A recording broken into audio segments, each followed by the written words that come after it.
In this lesson, we'll discuss the principles of dry friction. Dry friction occurs when two surfaces are in contact with one another, and one of the surfaces tends to move relative to the other. The friction force tends to prevent this motion, and in the process can wear away the surface, as you can see here. Now, even though friction can be detrimental to the contact surfaces, sometimes we can use it to our advantage. Here, for example, is a rake holder. A rake of any handle diameter fits within this slot, and a small roller bears against this inclined plane and also against the handle of the rake. Friction between the roller and the handle prevents the rake from falling downward. Here's another example, a device that's used to prevent these two tires from rotating. And of course, its design is based on the friction that occurs between the device and the tires. Now, the friction force actually acts tangent to the two surfaces of contact. For example, if we draw the free body diagram of this block, it looks like this. Here we have the weight of the block, we have the normal force of the plane acting up on the block, and we have the friction force, which acts tangent to the surface and has to go to the left in order to prevent the motion caused by the force P. To show how these friction forces develop on the surface, let's consider a microscopic view.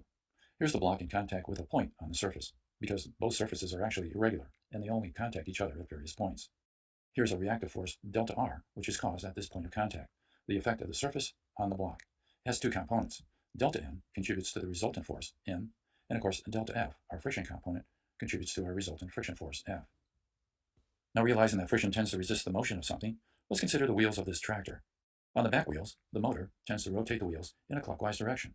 Consequently, the ground must push back with a resisting friction force like this, and this is the force that gives the tractor its motion forward. The front wheels have no motive force turning them. They're free to turn around their axle.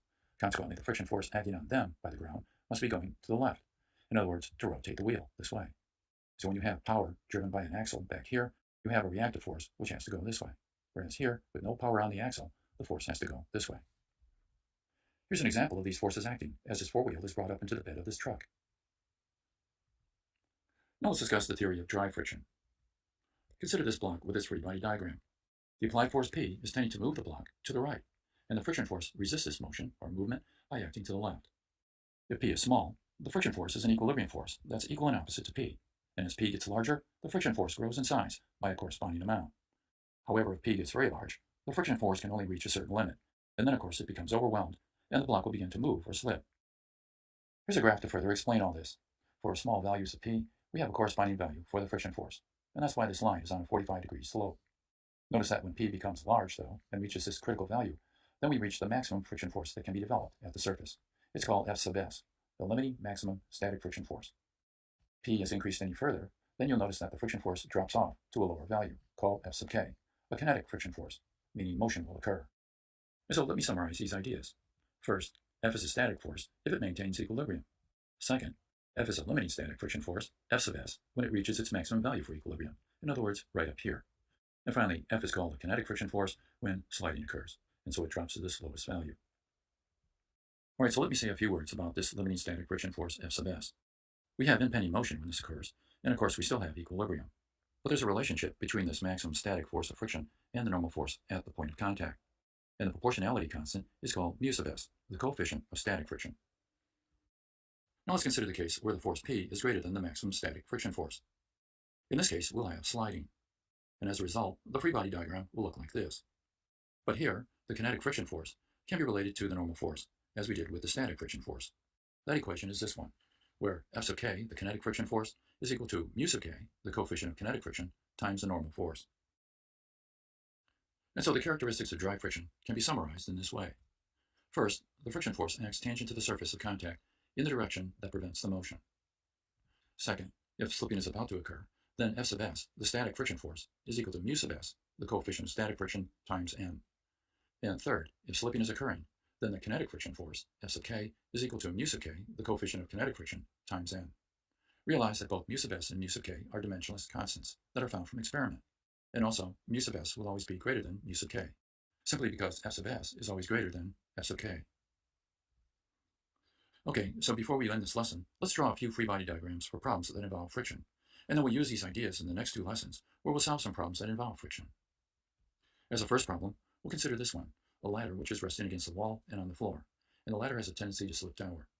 Let's see if we can draw the free body diagram for the ladder. On it we have, of course, the weight downward, and we'll refer to that as W. The normal force of the floor on the ladder, we'll call it N. The normal force of the wall on the ladder, we'll refer to that as N prime. And now our friction forces. Since the ladder is about to slip downward, which way does the friction force act down here? to the right or left. It has to go to the right to prevent the relative slipping that can occur between the floor and the ladder. What about up here? Which way does it go? It has to go upward.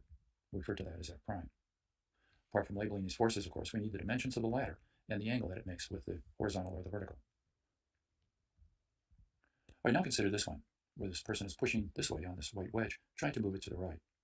The wedge is supporting this plate, which can slip between these four posts, and on the plate is resting a 10-kilogram mass, and the wedge is also confined by this red wedge underneath.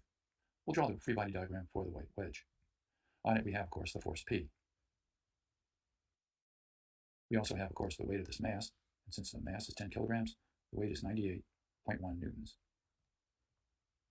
We have the force of the red wedge on the white one. We'll call that N. And now we have the friction forces. What about up here? Which way does the friction force go? Well, the wedge is tending to move to the right, and so the friction force has to go this way. We'll call that F prime. And down here, the friction force has to go this way, F. And that's a complete free body diagram, apart from angles, of course. All right, now consider drawing the free body diagram of this guy, who's pushing on these two walls and supporting himself. Here's his outline shape, and on it, of course, we have his weight downward. And then we have the forces on the walls. On his back here, we'll call this N. On his feet over here, we'll call it N prime. Now the friction forces, how do they go? Well, upward. This becomes F prime, and this one becomes F. After all, it's these friction forces which keeps him supported. And that's all the forces that act on him. And finally, we'll consider the free body diagram of this guy who's pushing on his car. On his free body diagram, of course, we have his weight downward. We'll refer to that as W. We also have the normal force of his feet on the ground. We'll refer to this one as N, and this one N prime. And then we have the normal force of the car on his hands. Call it N double prime. And finally, we have the friction forces. And they really act down here on his shoes. Here's one, and here's the other one. There's no friction force acting up here because he's pushing on the car this way, and there's no tendency for his hands to be slipping up and down. This is a direct interaction. And so that's his complete free body diagram, apart from any dimensions that are needed for the solution. And so having finished the problem, we'll now end the lesson.